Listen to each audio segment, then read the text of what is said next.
Oui, vous pouvez utiliser l'intelligence artificielle pour vous aider à générer des contenus pour vos réseaux sociaux. Ici, je vais vous parler un peu de ChatGPT, comment vous pouvez l'avoir de votre côté pour vous aider justement à être le plus efficace possible sur les réseaux.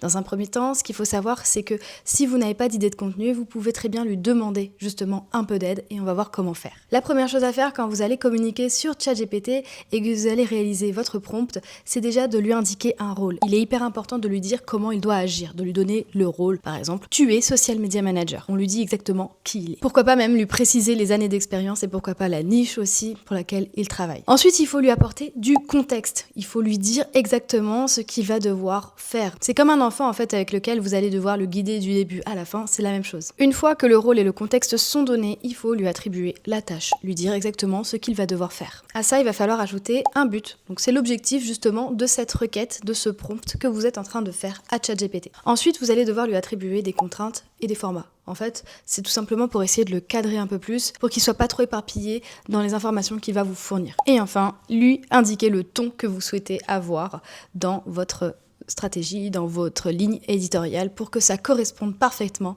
à votre profil, à votre personnalité, à votre personal branding. Il existe quelques formules magiques que vous allez pouvoir ajouter à votre prompt pour justement avoir quelque chose d'encore plus parfait. Par exemple, soit clair, concis et impactant. Ça peut être aussi de lui dire que ceci est hyper important pour votre carrière.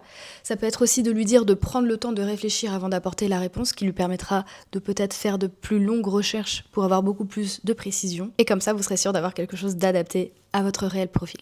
Je vous mets un exemple de prompt pour un social media manager dans la description, vous verrez. Ça peut vous aider justement à vous donner des idées et je vous mets les détails à chaque fois devant avec le rôle, le contexte, la tâche, le but, les contraintes et les formats et le ton à adopter. N'hésitez pas à vous abonner à mon compte pour avoir plus de conseils pour devenir un freelance épanoui avant la rentrée.